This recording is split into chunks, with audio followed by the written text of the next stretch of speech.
Perkenalkan, nama saya Slamet Rianto, saya tinggal di Ciputat, Tangerang Selatan. Ini pengalaman hidup ya pengalaman rumah tangga saya. Kebetulan istri saya waktu itu keguguran, berjalan selama 3 bulan, ya kandungan 3 bulan ke 4 bulan lah. Dan ada keanehan-keanehan yang dialamin, sering dihantuin atau enggak didatengin itu makhluk-makhluk astral lah. Dan itu terjadi kalau setiap habis maghrib sampai subuh lah. Yang digangguin itu ya dari hamil aja, kalau sebelumnya nggak pernah sih, nggak pernah untuk seperti itu. Pas hamil itu istri pagi mau berangkat kerja, kebetulan waktu itu kerja mau naik angkutan umum, entah nggak disengaja di ibu-ibu di samping dia, datangnya dari mana juga nggak tahu, kata istri. Dia pegang perut, ditanya, oh lagi hamil ya bu? Jawab dengan ini, iya bu. Padahal kandungan kalau dipikir selalu kandung itu masih berjalan 3 bulan kan, masih 3 bulan kemudian masih kecil kan. Orang kalau istilahnya orang yang nggak tahu mungkin itu belum hamil kan, masih kecil. Nah dari situ mulai ada keanehan seperti itu. Maksudnya dia pulang besoknya itu tiap menjelang maghrib, mau maghrib itu ada kucing, ada bentuk lintah itu di dalam rumah. Kalau istri bilang nunjuk, ya ada apa itu umpamanya di kolong tempat tidur, saya cari ada lipan atau apa itu, saya ambil bentuknya ya hewan sih, makhluk itu kayak gitu. Jadi saya buang, nggak saya bunuh, mudah saya buang. Tapi waktu itu saya sebagai suami nggak begitu ini benar masalah kayak gitu, yang masalah gitulah sekitar mungkin kebetulan memang kotor, ada cacing atau apa gitu. Nah yang kesini-sininya istri curhat, sering ngomong, sering didatengin makhluk-makhluk yang serem. Kadang katanya bentuknya kepala doang itu yang nongol di pintu itu sambil ngeliatin. Jadi istri juga cerita, ya saya mimpi kok begini, saya selalu ini bukan anak kamu, kenapa ya? Dan ada keanehannya seperti itu, ya sering didatangi ya makhluk kayak gitu, ya bentuknya kucing lah. Sering saya ngajiin kalau habis sholat maghrib, atau enggak kalau pas istri punya rasa takut, tapi saya punya apa namanya, jadi kita itu yang ngaji tuh kayak kesirep, gimana sih, ngantuk. Jadi kita itu ngantuknya benar-benar bisa tidur sambil ngaji itu. Kita juga nggak baca, makanya istri saya pernah bangun saya, ya bangun kok ngaji tidur sih. Dan kalau malam itu suka bunyi kucing. Kalau kucing itu selalu kayak kucing, gimana sih, kalau kucing bunyi itu ngeliling rumah itu ngeong-ngeong gitu, nggak ada berhentinya sampai pagi itu. Sampai istri saya minta tolong, katanya ke tetangga suruh nemenin di rumah, tapi memang takut juga, nggak berani, karena kata dia diliatin, didatengin. Ya kan kalau saya dulu kan namanya kerja kan, kita juga nggak enak kan, bolos terus kan. Nah, ya mau nggak mau ya saya itu apa namanya, ya orang tua dulu tuh ngasih pengelejing ringo itu, nah suruh pegang, tapi waktu itu nggak ada efeknya. Iya, itu nggak ada efeknya, nggak takut, istilahnya nggak pergi. Ya paling kalau ini pakai sapu, kata istri. Tapi sapu, kalau sapu kan bukan sapu yang sapu lidi ya, sapu yang dari pohon aren tuh. Nah itu kan lentur itu katanya.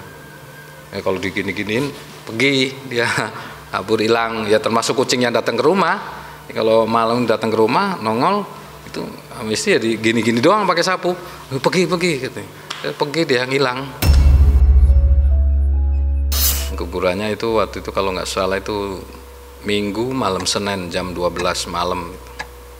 Itu posisi saya itu sakit, perut sakit, dia lari ke WC, kamar mandi, dia mencoba mau keluarin di WC ya, di lubang WC. Akhirnya dia berpikirannya, tahu kenapa dia akhirnya dikeluarinnya bukan di itu, di apa, di ubin kayak gitu, di WC itu enggak dikeluar di lubang air. Akhirnya dari situ dia. Nah, istri saya juga teriak-teriak, panas ya, panas sakit. Terus dia kaki mau dilangkain ke bak mandi, saya pegangin, jangan. Dia lama lari ke depan, lari tuh ke pintu depan gitu, ngobrol-ngobrol, ya buruan bukain katanya. Bukain, ada apa ini, istighfar katanya. Bukain, saya udah ada yang nungguin. Siapa yang nungguin? Itu ada yang nungguin di depan, di pohon mangga. Cepetan bukain katanya. Nah, saya kan refleks, saya pukul istri saya, saya sadar lemas, saya bopong ke tempat tidur, saya tidurin, istri saya nangis. itu kalau nggak salah ya jam 12 teng itu saya ingat itu. Nah itu istri saya bah pingsan berapa kali.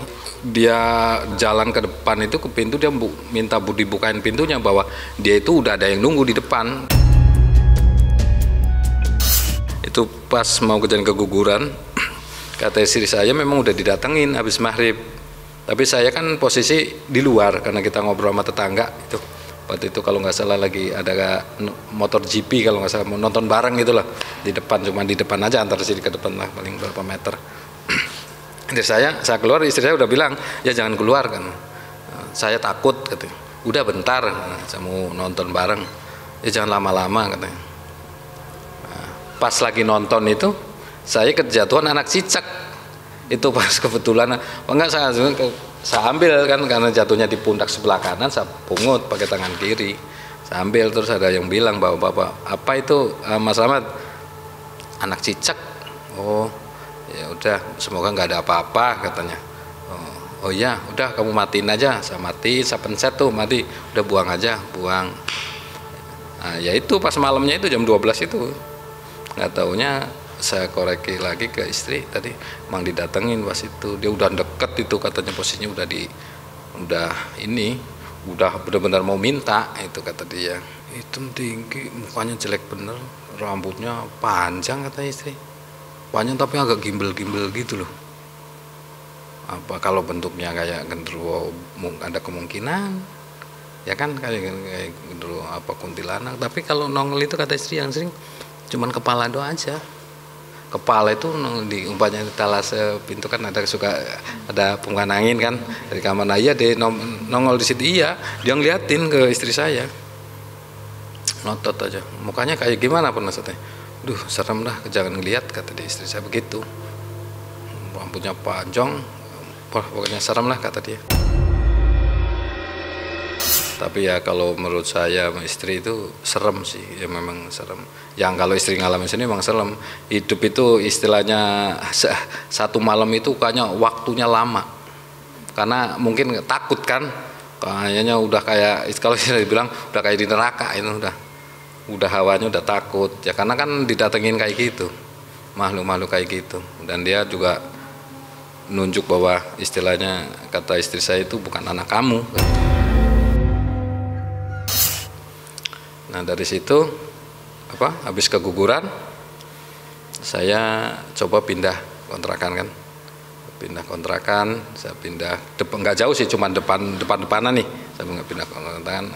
Terus hamil berjalan, waktu itu pas hamil itu anak yang kedua istrinya nggak apa-apa, maksudnya nggak ada keanehan yang aneh-aneh. Habis lahir anak yang kedua ada keanehan lagi, istri saya sering kesurupan setiap jam di atas jam 12 lah, jam 12 sampai jam 3 pagi. Waktu itu kalau kesurupan nggak ada yang diem, ada yang cuman ketawa hihihi gitu, ada yang ketawa. Ada waktu itu terakhirnya, yang terakhir itu jadi kayak harimau gitu di situ. Ada anak saya segala macam sampai bangun kan, sudah sama anak saya ketakutan, udah diem gitu. Awalnya juga takut, kok begini ya kan, saya bingung, saya mau minta tolong sama siapa, keluarga jauh ya kan. Akhirnya saya coba obatin sendiri. Nah dari situ saya kepikiran, dulu orang tua pernah bilang itu bangle ada manfaatnya, katanya buat makhluk kayak gitu. Nah saya coba karena kebetulan bangle itu saya tanam depan itu di pot itu depan, akan tumbuh kan dia kayak kunyit. Nah saya ambil saya bersihin. Nah dari situ saya coba nih, saya balur ke badan istri, nggak taunya memang begitu, dia kemasukan. Saya bacain sebisa saya sebagai orang Islam ya kayak ayat kursi apa segala Fatihah segala macam, saya balur, nggak taunya dia panas, garuk-garuk begini dia panas kata dia. Oh berarti emang bener ada manfaatnya gitu loh. Akhirnya dari situ istri saya bisa sadar, saya pas ada lagi saya pakai itu ya, sembari saya bacain doa tetap ya kan. Itu sebulan itu bisa 2 atau 3 kali lah istri saya itu kemasukan. Jadi kalau dia mau masuk ke badan istri saya udah siap-siap selonjoran gitu kan, di kasur, dia udah minta diselimutin karena dingin kata dia, dingin menggigil dia kalau ada yang masuk menggigil. Dia masuknya dari mana, dia nyebutin, ya ini masuknya dari kaki katanya, tolong diinin bacain katanya. karena masuk dari kaki katanya bengkak kakinya kayaknya, bengkak gitu, kayak gede. Nah itu dari situ saya coba bacain Al-Fatihah ya, sampai saya balurin pakai itu, alhamdulillah sampai sekarang. Ya, karena yang masuk itu kan kadang beda-beda ya, ada yang seperti kayak mau ngamuk gitu. Tapi kalau kena aroma-aroma yang saya bilang itu, yang kayak benglai itu, dia langsung menolak gitu. Kalau kita deketin langsung marah dia, minggir supaya kita itu menjauh. Ya kalau kita pegang, maaf ya Mbak, kayak pegang tangannya nih, saya balurin, saya baca sembari saya bacain gitu. Dia gini nggak mau dia. Tapi kalau dipaksa bisa. Ya sembari kita bacain doa, kita tiup-tiup supaya ya sebisa kita lah. Alhamdulillah sampai sekarang. Dan anak yang kedua ini, yang ketiga lah itu udah nggak lagi. Itu berjalan selama lama juga itu, kalau yang kesurupan itu hampir sampai anak saya lahir setahunan ada. Pas kandungan terakhir udah mau lahiran juga masih.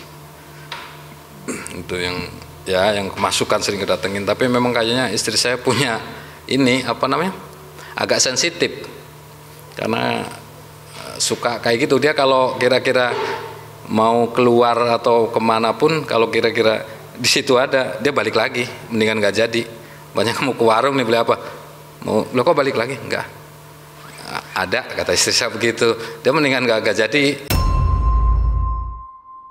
Kata temen sih dulu itu katanya memang di sini ada tempat buat main makhluk-makhluk kayak gitu. Dari situ tuh dulu kayaknya ada pohon apa di sini, kata dia, di tempat main dia di sini, kata dia begitu dulu. Kalau temen ya, saya sih mintanya kalau bisa istri saya jangan diganggu lah, katanya. Tolong kalau orang itu dipagerin lah, kayak gitu sama dia. Ya, bisa sih waktu itu.